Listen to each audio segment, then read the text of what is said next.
All right, it's time to give a huge shout out to the sponsor of today's episode, happyhippo.com. So if you guys haven't checked this out, you got to go to happyhippo.com because they have some of the highest quality kratom products that I've ever come across. And if you guys aren't familiar with what kratom is, it's an herbal substance that has many different uses, everything from a balanced mind to energy. It can help you relax. And my wife and I, over the last couple of weeks, have tried out some of their products. And I have to say, it has improved her sleep specifically. She's very anxious and her mind runs at night, and it has helped her fall asleep and stay asleep. She actually was using one of the powders that comes in a pouch from Happy Hippo and just dropped it into her water, and off she went, and she was just she was very happy. Let me just put it that way. And so myself, during the workday, if you guys didn't know, I have a big boy job. I work in contract management, and I need that balance. I need the energy during the day, and they have something called Hyper Hippo and an energy shot. Those energy shots come in those little tiny bottles. You guys are familiar with it from other brands that use that type of packaging, but there's nothing like this, all right? This energy shot, I take it, easy to take, and within minutes, I feel the effects. There's no massive crash after I take it either, which is a huge deal, right? How many energy drinks have you taken and coffee have you drank throughout the day that just leads to the massive crash? Well, this doesn't, and it's an all-natural herb. And I'm telling you right now, it will help you get through your day. It can help you relax, depending on the type of product you're looking for. Happy Hippo delivers. And guess what? Right now, if you have an order of 200 or more, you can get free next day FedEx shipping. And also their stuff tastes great. So check out happyhippo.com. Support the WWE podcast and Happy Hippo. And do yourself a favor as well, guys. I'm telling you right now, if it can help my wife go to sleep, for somebody as anxious as she is and as somebody that needs as much energy as I do during the day to do this podcast and to do my job during the day. And right now, you can save 15% on your entire order by using promo code WWE15. That's right, WWE15 will get you 15% off of your entire order. And starting August 28th, they are having their largest sale of the year on their Hyper Hippo product, 40% off. So you'll definitely want to check them out then. But anytime you can use WWE15 as your promo code to get 15% off your entire order. Check out happyhippo.com, whether you're trying to relax or whether you need energy or balance during the day. Happyhippo.com. This is WWE superstar Drew McIntyre, and you're listening to the WWE Podcast. The champ is the one that everybody wants, me. Lynch is going to WrestleMania. Claymore! Austin 316 says I just whipped your ass. This is my iron. You're going to acknowledge me. And welcome to the WWE Podcast. It's time for the Fastlane review, everybody. Off of what was a very interesting event. I have mixed feelings, some surprise reactions from the fans, or rather non-reactions from the Indianapolis crowd. We'll get to that, and of course, talk about the main event, talk about Crown Jewel coming up a little bit, talk about the return of Roman Reigns, and a lot more. Jade Cargill made a appearance for the first time on WWE television, although not in ring. It was backstage, as we saw with Triple H, which I don't know what the point of that was. To me, I would have kept her off camera until she debuted, but they're making her a big star. They are setting the table. I can't remember the last time that WWE brought in a female star and made this big of a deal about a signing. I really don't remember. It's quite a spectacle to be had right now, because Jade Cargill will be a massive star, barring some ridiculous injury or a complete flop, which is possible, unlikely, but possible. It just depends on her in-ring work, which we will find out, I'd imagine, sooner than later, on her ability. And for those that haven't seen her in AEW, I'd recommend that you go check her out. I've been watching some of her work as well, and I don't think, honestly, she deserves as much criticism as some people give her. And I think she'll improve even more in WWE. And boy, does she have the look, does she not? she's got that down. And that's a big piece of the puzzle. You know, a big piece of the puzzle is presentation. Even more so at times than in ring. I mean, for God's sakes, look at Hulk Hogan. Kind of an extreme example, but Hulk Hogan, didn't exactly have his, a long list of maneuvers and counter holds and all that. I mean, he was 95% show, 5% ability, and yet he became one of the biggest household names of all time. Now, I know the product has changed since then, but Jade Cargill, even if she's not as, flip-flop and fly as some of the women of today, that's okay. I don't need that. It's nice to have a change. But getting off track, I want to get back to the pay-per-view or PLE that wrapped up last night, and we're going to get to all of the review and my thoughts on the good and the bad, because, I know I came into this event saying that we're going to come out of it saying, wow, that exceeded expectations. And, for me, it kind of did. I would say almost met expectations. I don't think it exceeded them. For me, it met the expectations of high quality wrestling for the most part, not all of it. We'll talk about it. And a surprise or two, but nothing earth shattering.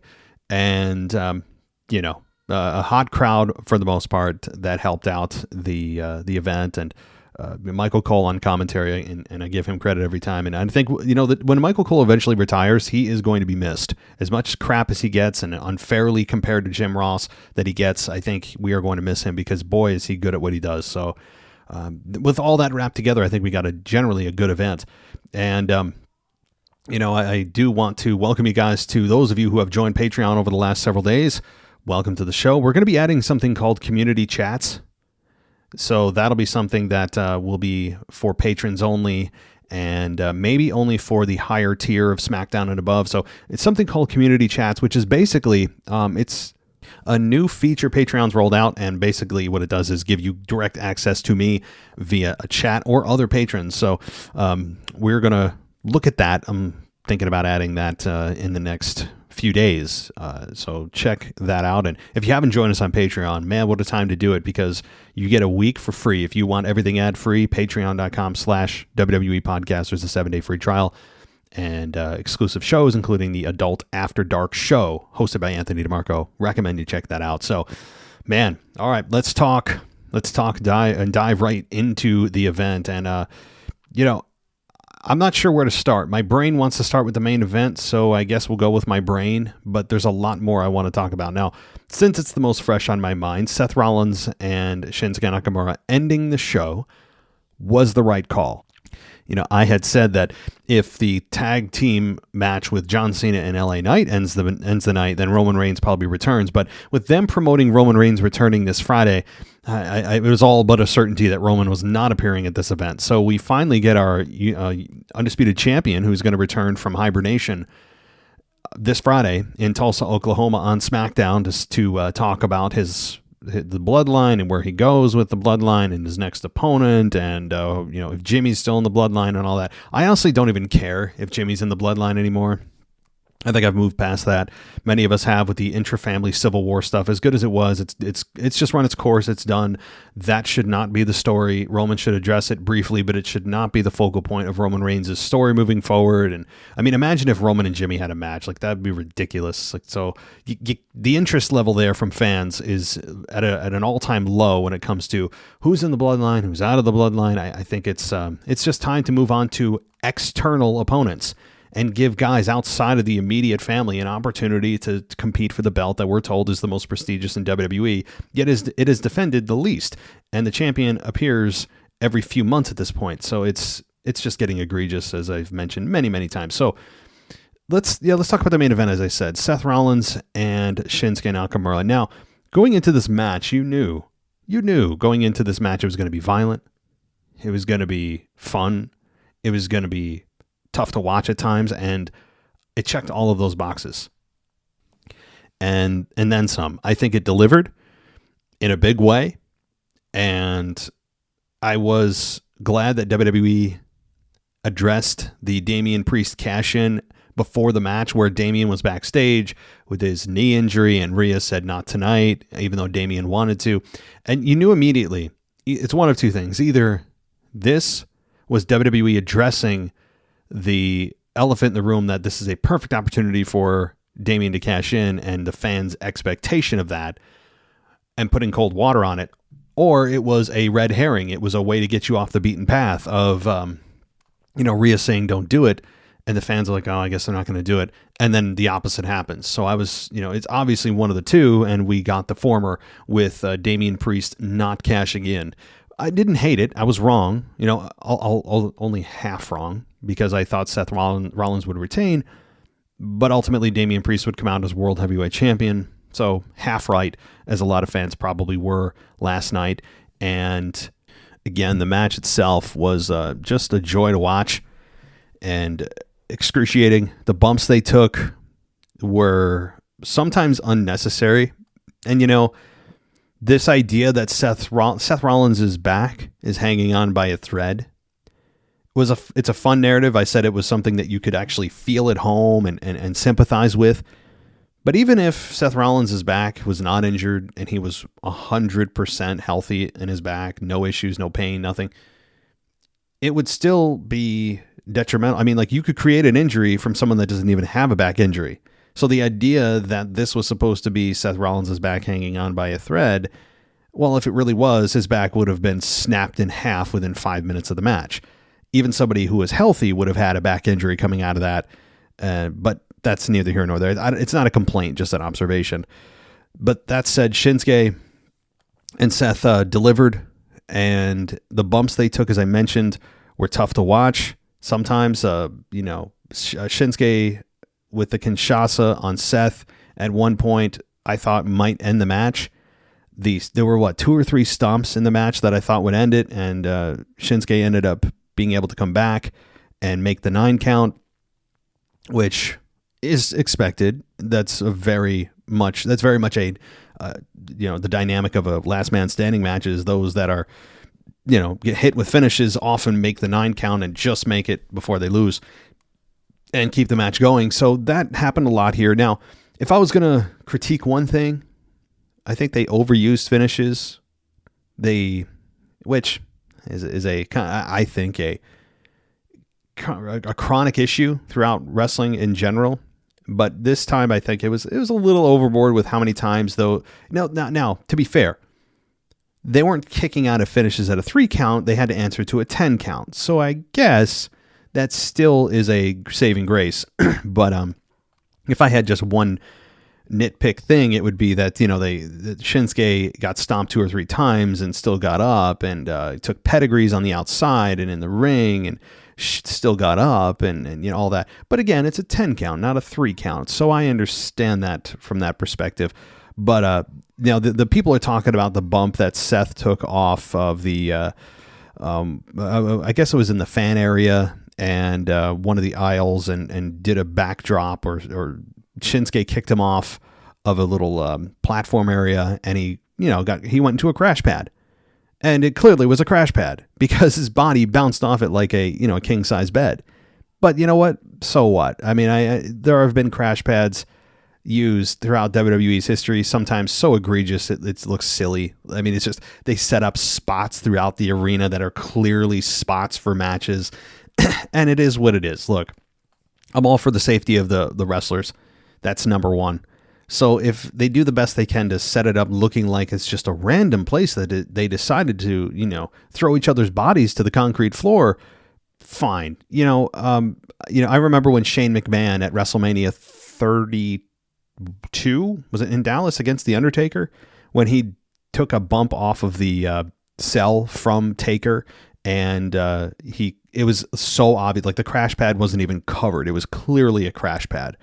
So, I mean, it's whatever. Like, I mean, does it take away a little bit from the moment? Sure. But if that's the price we have to pay to be taken out of the moment momentarily for the safety of the wrestlers, then, I guess we got to learn to live with that. Those of us that don't want to, it's safety and health over your morbid need to see people's backs get slapped against concrete. So, but other than that, these two beat the hell out of each other all over the arena. Yes, it went long. We knew a lot of these matches were going to go long, given there were only 5 of them on the card. And I like the pacing of that, by the way. So the pacing of most of these matches were really good. Yes, some of them could have been shortened, but you know what? I'd rather have fewer matches to think about than say they had 8 matches on the card and they had to rocket through them because, they'd rather do that than have enough time to tell a story. So I'm all for this, and now I do, from a fan's perspective, I guess I'm on the side of if you want to have championship matches on free TV just to free up the PLEs to be able to have fewer matches and longer matches to tell a story, then, fine. I'm on board for that. I'm still not a fan of championship matches being on free TV all the time. But if it has to happen to have more time to be able to tell matches for those stories they feel like they should, then let's do it, So the right person won, Seth Rollins, and no cash in. It was just the end of the event. I was waiting for Damian Priest and never happened. I was waiting for somebody to return, never happened. Fine. I think that's fine. Now, let's talk about something else here because I'm feeling like I'm being too positive and too complimentary. Well, I'm going to talk about the women's match in a second, but to wrap up Shinsuke, my concern after Shinsuke leaves this program, and I think this is it, where does he go from here? They have rebuilt him so quickly, and it's been so effective and fun. Where do they go with Shinsuke from here? Does Shinsuke go off into the abyss? Who does he work with? Does he come back for Seth for a third try? What happens? I'm not sure. And it's a bit concerning because I think they have something with Shinsuke. Does that mean he's going to be the top guy? No. But he's a player, and he could be a main event player. And I just don't know where it goes from here. And it's going to be very telling come Monday Night Raw where he exactly fits into the equation now that he's presumably out of the program with Seth. So that was my concern going into this whole thing with Shinsuke after they had such a fun first match and program and video packages and all that. And it's still a concern of mine where they have something, they put together Shinsuke, repackaged him, it's been brilliant, and now where does he go? So I'm a bit worried about that, but we'll see. Maybe they were able to do something. Now, moving on to the women's championship match. Let me just first say, this was not a bad match. It wasn't a terrible match. It just felt like a match that no one seemed to care about the outcome of. And when I say nobody, I literally don't mean anybody. I mean the general, the casual fan, I'd say the majority, more than 50%, probably looked at this and goes, eh. And that's just the feeling I got. And it's also the feeling Indianapolis gave us throughout the match, throughout the entrances, even throughout the introductions. It was very ho-hum because fans didn't know who to cheer for, who to boo. Charlotte was in the championship match as a babyface on paper, but anytime Charlotte's in a championship match at this point, fans, I think, turn on it because they've seen it so many times. So no matter what role she's playing, if she's in a championship match, the fans decide that they're not going to cheer for her because they've just, seen it too many times. Asuka has been babyface heel, and then, teaming with Io not. It's just been weird. So Asuka also got kind of a mixed, and Io Sky got the most warm reaction, but not overwhelming, not to the point where we thought and hoped she would be at this point. And a lot of that, I think, is due to basically WWE sidelining her after winning the belt. So this match had a lot of weird dynamics in it. I looked at this and I said, okay, Io is the more pure babyface. Asuka, we don't know. Charlotte, while she's billed as a babyface, is kind of getting booed throughout the match. It was weird. And I think the fans didn't know what to do. And for the most part, they sat on their hands during this match. And rightfully so. It's been wishy-washy. And also, it's been kind of the same faces in the championship picture for so long outside of Io that it's just kind of another championship match. So you add all that up together on top of an underwhelming championship run thus far by Io, and you get the result of indifference by a lot of fans. Now, it wasn't silent. I understand that. They were cheering for Io when she won, sure. But then the other factor that you add into this is it was not a very good match. And it was not a match that you looked at and said, well, the story and the characters aren't super engaging. At least they had a bust-ass match. And at least they brought you in during the match. No. I mean, unfortunately for these women, the chemistry, at least in my eyes, was not there. And I mean, for as good as these three women are, and they are all, I would imagine, including Io at some point, future Hall of Famers. Looking at this, you'd say, oh, well, given all the storyline mess, at least they'll do that.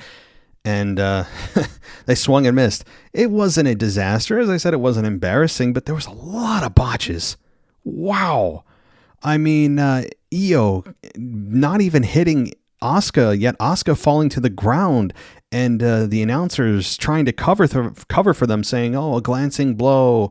I don't know if she caught all of it. Like all those things they say to cover the wrestlers. And I totally support that and understand why they do that. But, some of it was just, you have nights like that though. So I'm not bashing on the women. I'm not saying that this was the worst match of all time, but it was not a good pay-per-view match. It was not a championship caliber match.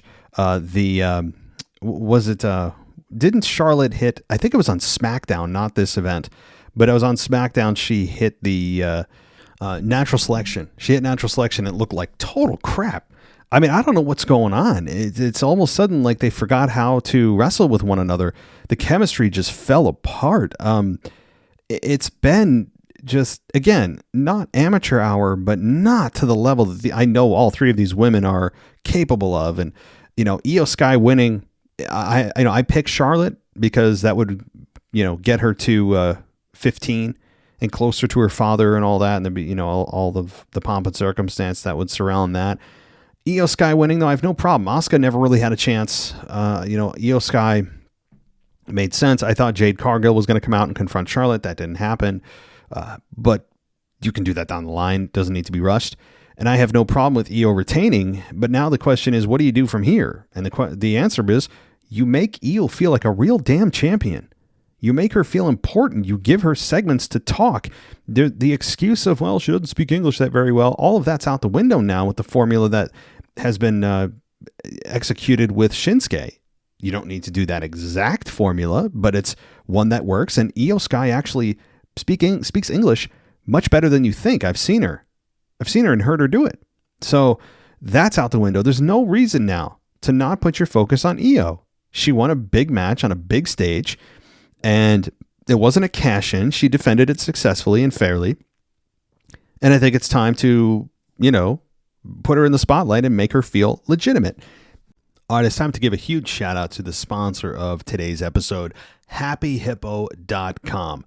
So if you guys haven't checked this out, you got to go to happyhippo.com because they have some of the highest quality kratom products that I've ever come across. And if you guys aren't familiar with what kratom is, it's an herbal substance that has many different uses, everything from a balanced mind to energy. It can help you relax. And my wife and I, over the last couple of weeks, have tried out some of their products.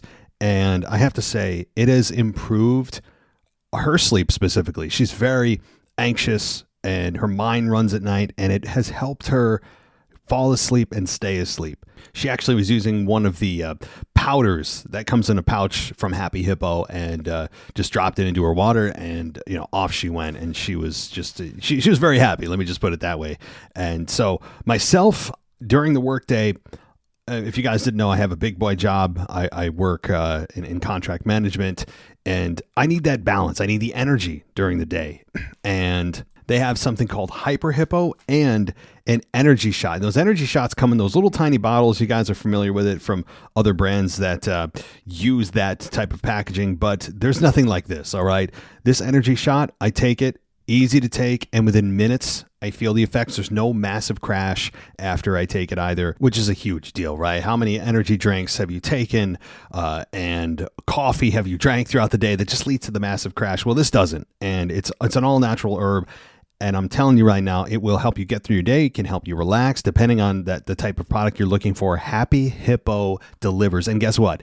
Right now, if you have an order of 200 or more, you can get free next day FedEx shipping. And also their stuff tastes great. So check out happyhippo.com. Support the WWE podcast and Happy Hippo. And do yourself a favor as well, guys. I'm telling you right now, if it can help my wife go to sleep, for somebody as anxious as she is and as somebody that needs as much energy as I do during the day to do this podcast and to do my job during the day.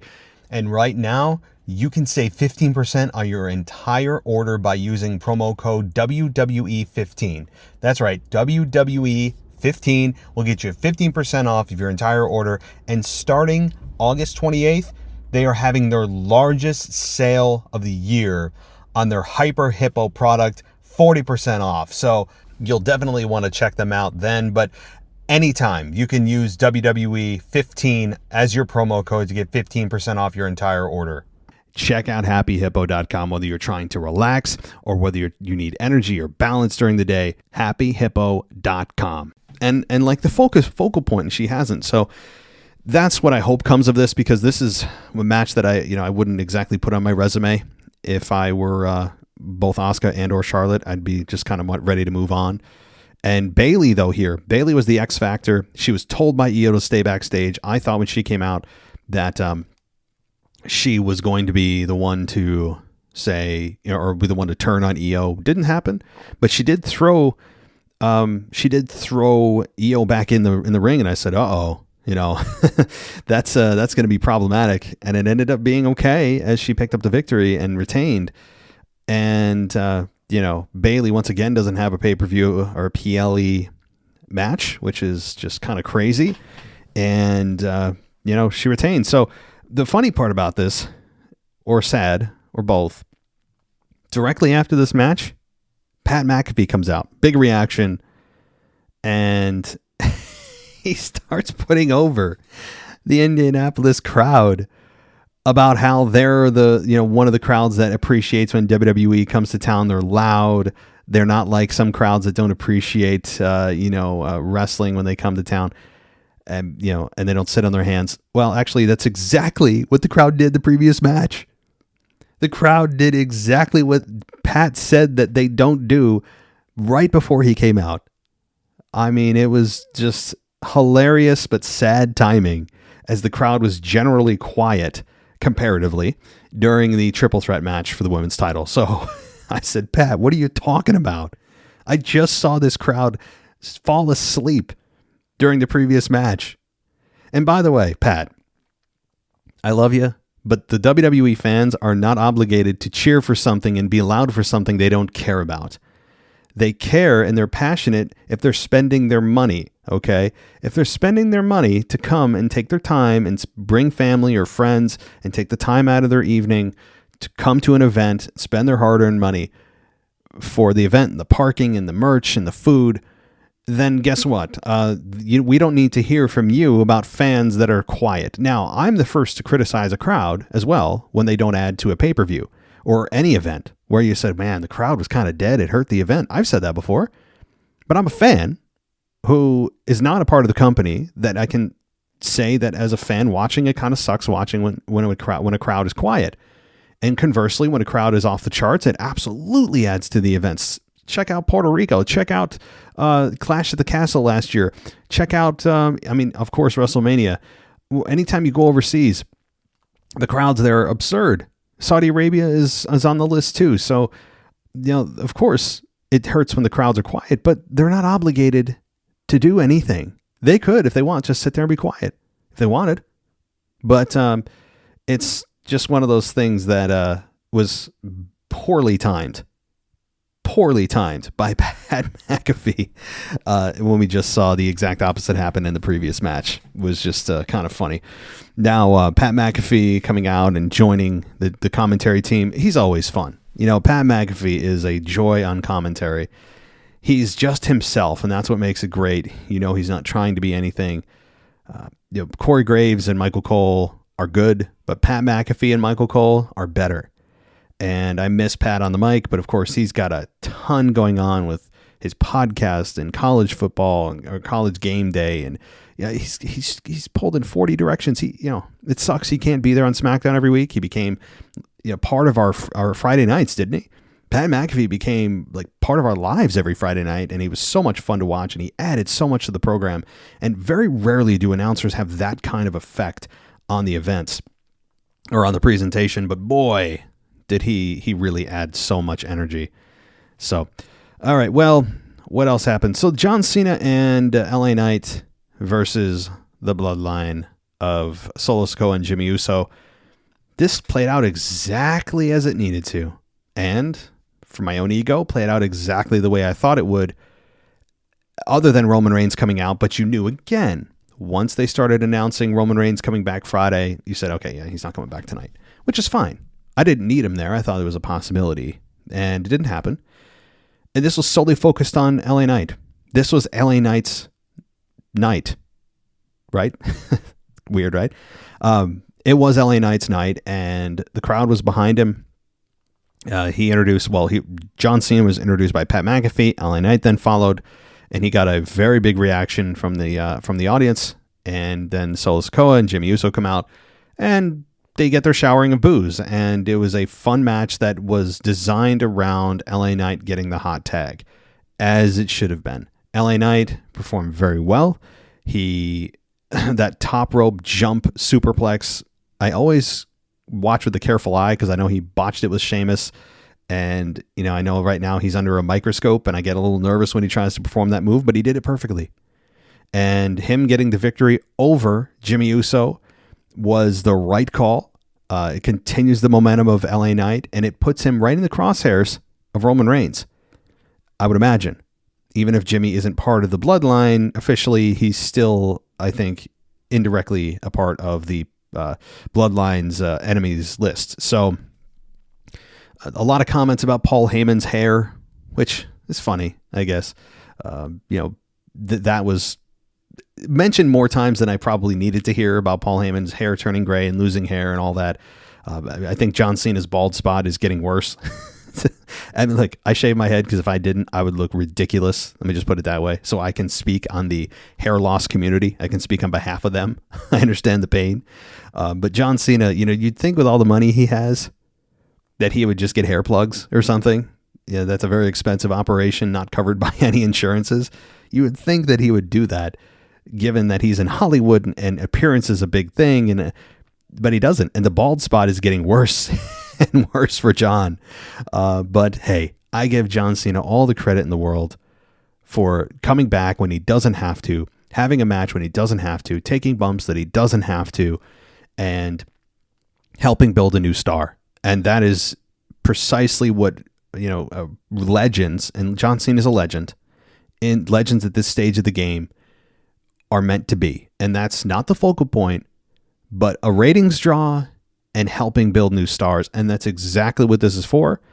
LA Knight holding up the hand of John Cena at the end of the match was also a nice touch, because I thought LA Knight was like, uh-oh, what's happening here, when he denied John Cena holding up his hand. I said, thank you.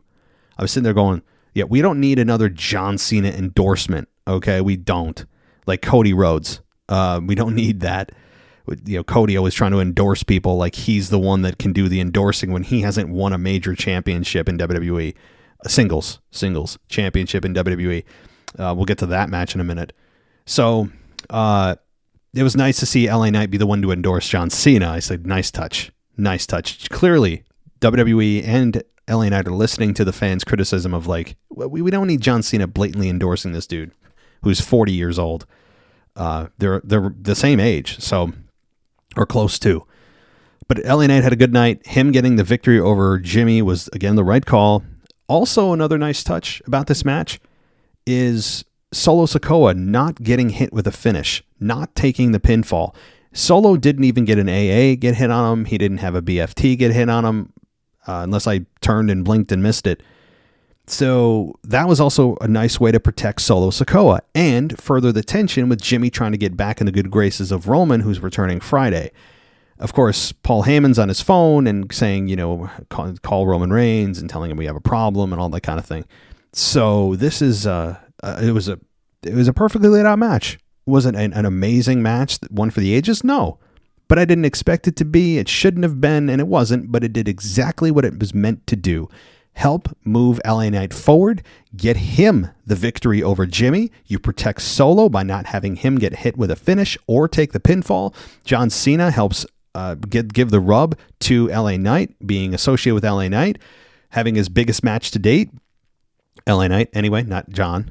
But everyone did well. John Cena, does he look a little slower? Yeah, he does. He looks like a step slower than he, in his prime he used to be. But of course that's going to be the case. So I have no criticism on John Cena's, a step slower than he used to be. That's called physics and age. Okay, we all can't avoid it. And I give credit to everybody involved. It was perfectly laid out, no issues, did what it needed to do. And now, does LA Knight challenge Roman for the championship at Crown Jewel? Does AJ Styles, a returning AJ Styles, you presume he would be first in line before LA Knight? Does he challenge Roman at Crown Jewel? Or is it a triple threat? Does LA Knight challenge Solo and then eventually get to Roman at Survivor Series or in Rumble? I mean, don't forget, guys, there's no event in December. There's no PLE in December, which means they got to, in November, in the next 45 days, they need to get in 2 PLEs and set up Rumble stuff already because there's no December event. So, of course, they can do big matches on SmackDown. They can do big matches on Raw. But for someone like LA Knight, who's WWE's, quote, fastest rising star, you want him showcased on a big platform, not on just a free television, event. So that's my thoughts. Did what it needed to do. No complaints. And moving on. So Cody Rhodes and Jey Uso versus the Judgment Day for the Undisputed Tag Team titles. Now, I was wrong about this. I was wrong on about a lot of predictions. And that's cool with me. I told you guys I'm wrong a lot. So please don't put your money on. I know some people like to bet on wrestling. I don't want to be responsible for anybody losing money. So please take my opinions with a grain of salt and my predictions. But this one, a lot of people were wrong about. And I think that it does a lot of things right, though. Now, as much as you guys know, I despise with everything in me the Cody Rhodes babyface, goody two-shoes, smiling, bleach blonde hair, produced politician that is Cody Rhodes. I despise this character. I don't despise him in the ring. I don't despise what he could be as a heel. I just despise everything he stands for as a babyface, and why the people cheer him outside of his song is just, it's angering. But putting all that aside, all my personal feelings, I actually think this might be the right move. It moves a couple of things forward with the loss of the tag team championships from the Judgment Day. Number one, the tension between JD McDonough and Priest is going to boil over now. And then where does Finn stand with all this, given his relationship to JD and with Priest, which has been a very up and down relationship? Where does that stand? You would imagine things are going to finally snap on the next couple of weeks of Raw or at the next PLE of Crown Jewel. So what happens there? Maybe they get a rematch, and that's where things snap after they get the rematch and lose. So that's possible. The rematch for Crown Jewel of Cody and Jay versus Judgment Day is probable at the event at Crown Jewel. It's probable for the rematch. But it moves that forward. It also allows Cody and Jay to be on either show. It's the bridge to get them to SmackDown. Now, why do you want them on SmackDown? Well, for those of you that have been saying Cody versus Roman is something that needs to happen, part 2, we have that perfectly lined up. We have that perfectly lined up with Cody being able to appear on SmackDown and confront Roman. But I know he's still a tag champion, and Roman has no interest in being a tag champion, but it gets him there. It gets him there. And we still don't know who's being traded to Raw too, by the way. So there's a lot that could happen there. Jay, of course, can be there and confront the Bloodline. And again, I have no interest in any more Civil War stuff, but still, there is the tension there. It just allows them to be flexible and move between shows. 2 massive stars. two big baby faces to be able to come to SmackDown and, as Cody loves to do, be the white horse, always be the one to save the day. I can't stand it. But he, and do the right thing. You know, he's apparently our moral compass, and he's going to give people second chances. And when Drew McIntyre doesn't want to save somebody, gosh golly, I'll help out. What a, I know, guys. I know a lot of you love him, but I'm beyond done. However, if you want Cody and Roman, here's your chance. It's very possible. Not immediately, not right now, because boy, does Roman have a full plate. Roman has AJ. He has LA Knight. He has a potential Randy Orton return. I keep talking about that, but I think Randy's a crown jewel or Survivor Series return myself. But that's also floating out there. So Cody, I don't know. He might be the first one up. There's a lot on the plate for Roman. Roman's got to get his ass back here because there is a lot to clean up and get through before Mania with The Rock, presumably. So we cannot have an absentee champion any longer. It's got to stop. He needs to be there for every PLE from here until Mania. I mean, just flat out. No more skipping events. He has to be here from Survivors or from Crown Jewel to Survivor Series to the Rumble to whatever's between Rumble. It's not Fastlane anymore. Roadblock. I don't know. Whatever the hell it is. Chamber, the Elimination Chamber, all of that. He needs to be here from now to Mania. End of story. He doesn't need to be there every week. He can take a week or two off and then come back, but he needs to be defending his championship every single event between now and Mania if it's going to be Rock and Roman for the title. So, all right. Now, them winning the belts, was the match good? Sure. The match was good, and they kind of came up with their own finish of kind of a modified 1D. And Cody's really good in the ring. I'll never take that from him. Cody Rhodes is magnificent in the ring. I have no quandaries about that. So he is a A+ guy in the ring. He understands ring psychology. His timing is great. He's in amazing shape. It's just the character that puts me on edge and wants me to I have the instinct to just jump out of my second story window here in my office.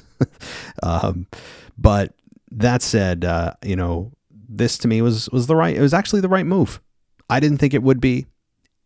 Jay and Cody are not a tag team. Okay. They are just two individuals who happen to be partnering together. They're not a true tag team. So we'll see where this takes us, but, it's good. I don't hate it. I didn't lose my mind over it. Fine.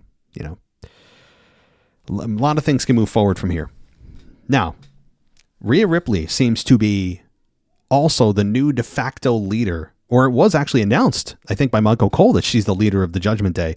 She, was making deals with Paul Heyman on SmackDown, and she was calling the shots, and she confronted Jey Uso during his match, and no Dom, which was surprising. But he seems to be wooed by Rhea Ripley, and that's an interesting little wrinkle into the story. But Rhea Ripley being the leader of the Judgment Day, I don't have a problem with that. I thought kind of Priest was for a while. Priest has felt like the alpha male, but now we have Rhea Ripley stepping up and taking charge and making decisions. So I don't have a problem with that. It's just, we were always told that, well, the difference is between the Judgment Day and the Bloodline is there's no leader. Even Triple H himself said that. Well, yeah, that's gone now. So it's fine. Okay. Now, let's talk about The Undertaker's gong. All right. Now, I have not privied myself to NXT. So there's something with the gong that went on NXT. I think is he going to be on NXT this week? WWE is really making a push for you to watch NXT. I mean, they are basically begging you to watch NXT at this point because they have Cody Rhodes making a major announcement. They have John Cena going to be on NXT. Becky Lynch is the NXT Women's Champion. They have the gong going off apparently at NXT. But WWE is like saying, hey, this is no longer the redhead stepchild brand, at least for this short window. Go watch NXT. And I have no issues with that. I thought for a long time they should make it feel, not just tell us, but make it actually feel like it's not a third brand and the feeding ground and breeding ground for stars to come up to the SmackDown and Raw rosters. So I have no issue with it, but boy, they are really just saturating NXT with legendary talent. And I know some of the NXT, hardcore fans are feeling that this is taking away from what makes NXT great, and that it doesn't feel like Raw and SmackDown. It's got its own identity, and that bringing in these stars are going to make it, kind of sour it a bit. Well, that may be the case. It will feel like a little bit of a SmackDown or Raw light, but you know what? It brings more eyeballs to NXT. Brings more people. It's just going to, fact. So I would sacrifice more eyeballs and ratings for the fleeting short-term feeling that NXT's identity has been soured. So we will see what the Undertaker's gong is. Again, I'm sure some of you out there are like, oh, it's this and that. I literally just haven't dove into what that means, but the Undertaker's gong went off in a commercial, not in the arena. So it's not to come back for a match. Okay. It's not, but I could see Undertaker coming back to, I don't know, choke slam and tombstone somebody. I think that's probably most likely. That'll be the end result. That's what everyone wants to see. A quick tombstone and a choke slam, and we all go home happy. All right. So what else happened on this event here? We have the LWO, the final match here. The LWO, and they took on Bobby Lashley and the Street Profits. And I know that this was a really poorly kept secret of the surprise replacement being Carlito to help out the LWO. And Carlito looks great. Man, he looks better than the last time I saw him, which was what, the Rumble? Or no, was it Extreme Rules in Puerto Rico? So I love this. This was a lot of fun. I wish that they kept his old music, so I don't know why they changed Carlito's music at this point in his career. I also don't know if this is a one-off again, or if they have plans to keep him around in the LWO for a while. But given he got in such damn good shape, you would think that it's a longer-term commitment, but we'll see. And the Street Profits and Bobby Lashley lost, and did not make Bobby Lashley happy here. But the LWO and Carlito beat Bobby and the Street Profits, which, again, it is a bit of a downer if you're a supporter of Bobby Lashley and the Street Profits that they don't continue with their momentum. They just got reunited. The Street Profits are firmly in the heel camp now. So it's a bit weird that they did lose to the LWO, and it's not the wrong decision. It's just one that you would think, based on historic building of heel factions, that the heels would continue their momentum. And that's, I didn't hate it, though. I think it's fine. I think that the LWO and Carlito is, again, nostalgic, fun feel for the night. And it's weird also not coming up with a name yet for Lashley and the Profits. So I'm sure they're mulling over that, because, I mean, maybe we just call them Bobby Lashley and the Streets. Not everyone has to have a name. Maybe that's just what their name is. Bobby Lashley and the Street Profits. I mean, maybe. We don't, maybe they don't have to come up with something super creative. But the match was really good. As you'd expect. Caribbean cool. Still's got it. Of course, to Ray's credit, he's still got it. And it was a fun, just kind of a feel-good moment for the crowd. Again, didn't take this too seriously. It wasn't a let-me-up moment, but it was one that just made you feel good. And quality wrestling, and it makes you wonder where Bobby's going to go from here with the Street Profits. So I enjoyed that match as well. So overall, guys, a good event, but soured by the women's match in a big way for a lot of reasons. But LA Knight getting the night he needed. Seth Rollins and Shinsuke killing it. Cody Rhodes and Jay winning the belts made actually a lot of sense, given the flexibility they now have with that win of moving both sides, the Judgment Day and Cody and Jay, forward with what they're going to do. And Io Sky, the LWO winning, made sense to me too. So overall, a decent night.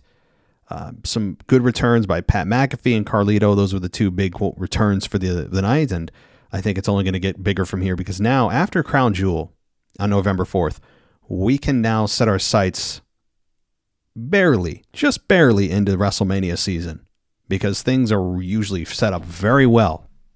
at Survivor Series that sometimes lead to Rumble and Mania. So it's almost that time. We're getting deeper into October.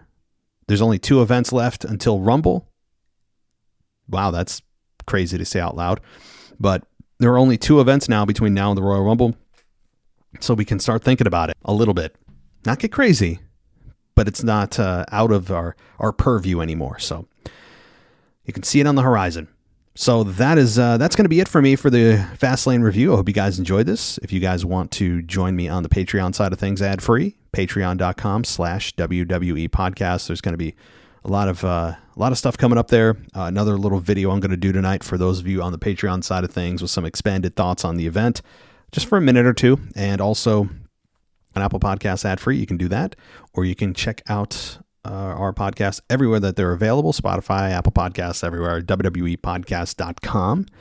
And that'll be it for me tonight, guys. I really appreciate it. I hope you are all doing well. And I'll talk to you guys tomorrow for another Current State of WWE with Anthony DeMarco. Until then, take care. I'll talk to you next time.